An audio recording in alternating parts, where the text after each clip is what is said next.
Open stores at the Franklin Place Shops in Sylvania Township. Welcome to Action News at 5:30. I'm Diane Larson in for Christian Brown. And I'm Lee Conklin. Thanks for joining us this half hour. We have new information, new details tonight about the Marshalls and home goods stores that will be moving in along Monroe Street. We begin this evening with the economy and you. The new stores will be built on the site of the old Franklin Park Cinemas along Monroe. 13 ABC's Lisa Guyton got a look at the site plan today. She joins us live with the latest. Lisa? Well, like many of you, I saw a lot of movies on that site. The theater was torn down last year, and there was a lot of speculation about what would go in. We now have the answer, and we've learned the new stores should be open for business within a year. These are the site plans to bring this piece of prime real estate back to life. The plans confirm a Marshalls and Home Goods are coming to the Sylvania Township site. But there will also be space for up to 5 other stores, which could also be national retailers. We're not really looking for very often for new greenfield sites out in the suburbs, but instead to take sites like this one that could be spruced up or value added to them. For example, taking down the theater, replacing it with newer buildings, and redoing the rest of the center. We think that's good for the community and for us. The owner of the property is Devonshire REIT, a locally based real estate investment trust with a number of properties in our region and around the country. The company started up 5 years ago in the middle of the economic downturn. The idea was to get in at the bottom when properties could be acquired at a discount, and then take advantage of that ability to grow and improve everything. Bosselman says they've gotten a lot of interest in the local market from a number of big-name stores. We think the market in Toledo has really turned around. For a while it was overbuilt, and some of that's starting to get absorbed, but we have had tremendous interest from national retailers, and they do heavy-duty market studies and demographics before they come in, and they have a lot of confidence in Toledo, and so do we. Thank you. The new stores are good news here at Bar 145, an already popular spot. I like to think of Monroe Street starting to kind of come into its own and be its own little district, and have a lot of good shopping, a lot of great restaurants. So when people hear about Toledo, Ohio, they're going to be like, oh, you got to go check out Monroe Street. It's good for all of us. Across the street at the Grapeleaf Express, they're also hoping the new neighbors bring them new business. I'm sure it's going to sell out a lot. I mean, it's great for us. We're going to meet new people, too. A lot of workers going to come here. They'll love our food. Now, prep work at the site will begin in the next few weeks. Construction will get underway this spring and be finished up by fall. Marshalls and Home Goods should be open for business late this year or early next year. Reporting live, Lisa Guyton, 13 ABC, Action News. Spring officially starts in just 2 weeks, but as the temperatures start to go up, so do prices at the pump. Here's a look at the latest prices around town. According to ToledoGasPrices.com, the average in the metro area currently $3.64 a gallon. 1 month ago, the average was just $3.18 a gallon, and a year ago, the average was $3.55 a gallon. And experts say gas prices are going to get even higher. 13 ABC's Zach Pitts has the story. A family fun day at the pool, an afternoon at Cedar Point.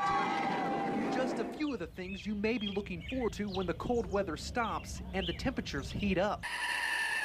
But those days are usually met with a steep price at the pump. Well, anytime you have to pay more at the pump, I'm certainly not liking that very much. However, it is what it is, and we all have our business to go about every day. They're going up because they can go up. Nobody can stop them. The area average is already up more than 40 cents from a month ago, and prices are still rising. So why the big jump? Experts say part of the increase is because refineries are making the switch to their more expensive summer fuel blends. Experts say the summer fuel blend has more additives to reduce smog. It's also mandated by the federal government and takes oil refineries more time to make. Well, when you're switching to a new type of fuel, one of the things you have to look at is, okay, what do you have to change how they produce it? And so that's probably going to keep some of the refineries offline, and so anytime you reduce supply, that's always going to raise prices. But aside from a summer fuel blend, analysts say gas prices generally go up when more people go out. So more people, they want to get out, especially you have cabin fever from this terrible winter. So more driving, increased demand. That's another reason for increases in gas prices. Even if temperatures and gas prices slowly rise together, many say warmer weather can't come soon enough. In Toledo, Zach Pitts, 13 ABC, Action News. And remember, you can always head to 13abc.com for the cheapest gas prices around town. Okay, if you have to travel, you'll be spending more, but at least the sun will be out. Yes, something making it nicer outside. And not too much snow on the road left, a little bit of melting even.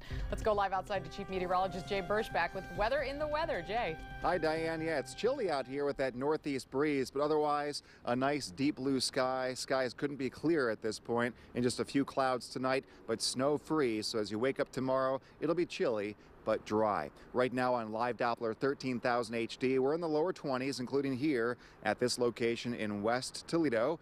So no snow tonight. Looking live now, an example of our roadway. Still in the teens there, the mid to upper teens at 11 o'clock.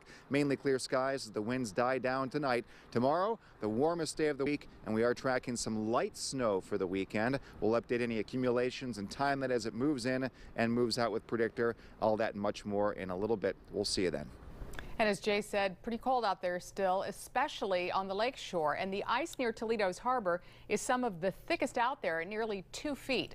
Meteorologist Ben Cathy reports from Oregon on the science of the ice. We continue to chase records out here on the Great Lakes, now at the second most ice covered for a season. Lake Erie right now at 96% snow covered, the entire chain at 92%, held back a little bit by Lake Ontario. But how do we really know what's going on under the ice? It's a dramatic change over just 2 months and hundreds of miles.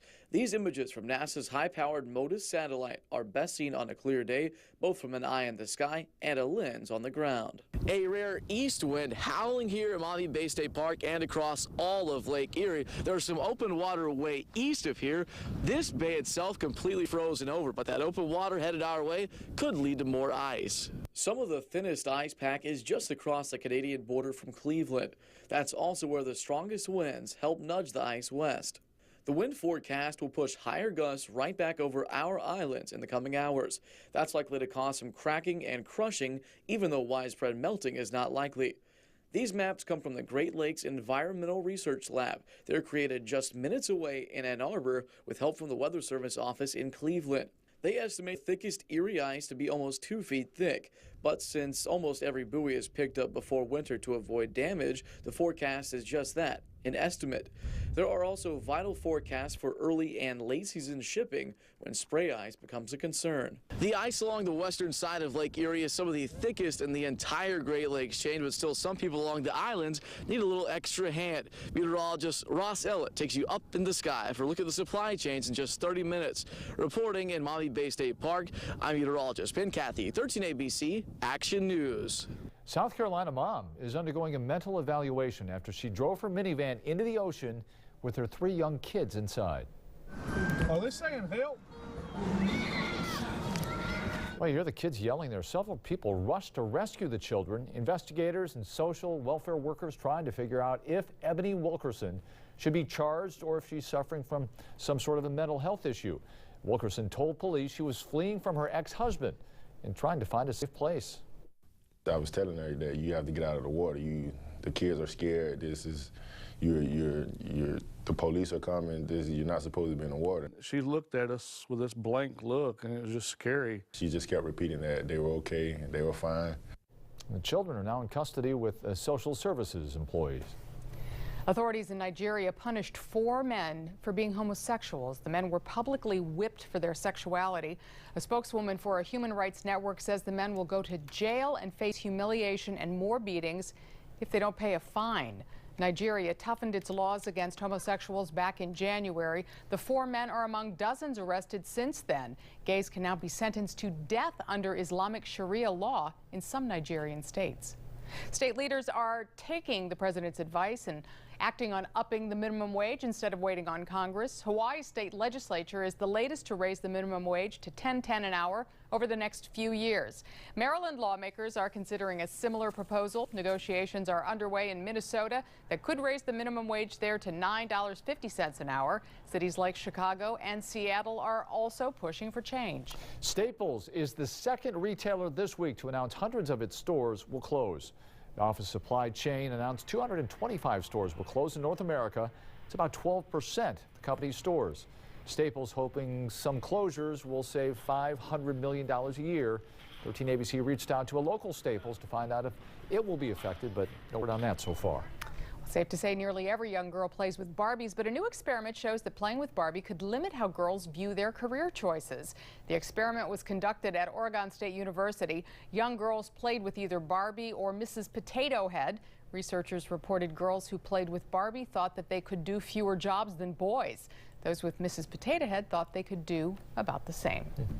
Local business celebrating its success. How the small company is growing and trying to take that message to a national audience. And coming up at 6, what amounts to a reverse pothole? Still spelling challenges for local drivers. That's coming up. And some East Toledoans fed up with a pile of trash growing on a curb on their street, one that's almost 4 months in the making. Those stories and more at 6. We're back with more news here at 5:30 in just a minute. This is 13 ABC Action News with Diane Larson and Lee Conklin. In today's Money Matters report, the Standard & Poor's 500 index closed at another all-time high following encouraging news about the U.S. job market. Here's a look at the closing numbers on Wall Street. The Dow Jones Industrials rose 61 points to end the day at 16,421. And the NASDAQ Composite lost 5 points to close out at 4,352. The number of people applying for unemployment benefits dropped to the lowest level in 3 months. Applications dropped by 26,000 last week. The Labor Department says layoffs are now at pre-recession levels. Economists are watching these numbers ahead of tomorrow's monthly jobs report. Hiring was down in January and December because of cold weather and snowstorms, but companies are announcing fewer layoffs. Shape Me Jeans at Franklin Park Mall is moving and growing. We first introduced you to this store back in September. Shape Me Jeans makes handmade custom jeans. They have 6 different denim fabrics to choose from and several different thread colors for trim. Sales have grown by 50%. Now the company needs more seamstresses. The owner says she's trying to expand even more by auditioning for the big ABC hit Shark Tank. It's to our advantage to, seek other funding to grow. So we decided Shark Tank just so happened to be available for audition when we were off for a month to transition to the new, bigger store. We decided to go to the audition, and we were moved on to several stages of their process. Can't tell you much, but we're excited that Shark Tank is, we're going through the process, and it's really a demanding but challenging process. Mark Cuban, look out. If you have the sewing skills needed for the job, Shape Me Jeans will hold a career fair March 19th. That's from 10 until 6 at its new location in the mall in the Macy's wing. Now, 13 ABC First Warning Weather with Chief Meteorologist Jay Berschbach. We have clear skies for this evening. No chance of any snow tonight, but it has been a snowy and cold winter. A few stats, of course, we are the snowiest winter on record, but also the 5th coldest. We've had 65 days now. A pretty good chance here, a 60% chance for us to get accumulating snow. It's going to be all kinds of questions, of course. How much snow, exactly when will it start? And we'll get more details as we get closer to that day. But right now, just dubbing that kind of a minor one to watch at this point. So plans for travel middle of next week. Think about school middle of next week could be impacted by that possible storm. So stay tuned on that. Behind that, a little cooler on Friday. If you saw that, the high 32. Back to you. All right, Jay, thank you. Well, the question is, when that temperature does warm up big time, will Toledo City pools open this summer? That question's over funding straight ahead. And it was a minor blaze, but one firefighter had to be carried off on a stretcher. Details in our Action News alerts. At 5:51, here's a look at the latest 13 ABC Action News alerts. Future of city pools and their operation in Toledo is unclear at this minute. City Finance Director George Sarantu telling 13 ABC there's no money to open the pools. Sarantu says it would cost at least $200,000 to maintain the pools this summer. He also says there will be additional costs for maintenance and repairs. Mayor Mike Collins telling us there could be an alternative funding source, though. Collins suggested using the Law Enforcement Trust Fund to foot the bill. The mayor says, though, as it stands right now, the pools will not open. 13 ABC's Christine Long just talked with the mayor. She'll have much more on this ever-developing story coming up on Action News at 6. A Toledo firefighter is recovering after battling a blaze at a business this afternoon. Flames broke out at Tire Max in Dorr Street just before 1 o'clock. Authorities tell 13 ABC a gas heater sparked the fire. Firefighters suffered minor injuries. Lucas County Metropolitan Housing Authority says somebody is impersonating one of its employees. The suspect is allegedly attempting to collect cash deposits for Section 8 vouchers. An LMHA spokesperson says it would never send staff members to collect cash deposits for any of its programs. Turning now to your health, Toledo residents got a first chance to check out the East Toledo Women's Center. The ceremony was held at the new center on 101 Main Street. The pro-life group offers pregnancy tests, ultrasounds, counseling, and parenting classes. It says the services are free and confidential. Your First Look and Heartbeat of Toledo are an excellent place for support. When you find yourself in an unexpected situation or you're trying to make decisions, they're there not only to give you information, but also to listen to you and give you a chance to talk to someone. The East Toledo Women's Center joins its other location on West Sylvania Avenue. Alzheimer's disease is blamed for more deaths now than in years past. Researchers say it could be as lethal as heart disease and cancer. A new study published in the journal Neurology says death rates are closer to 500,000 annually. That's about 6 times greater than what the Alzheimer's Association estimated back in 2010.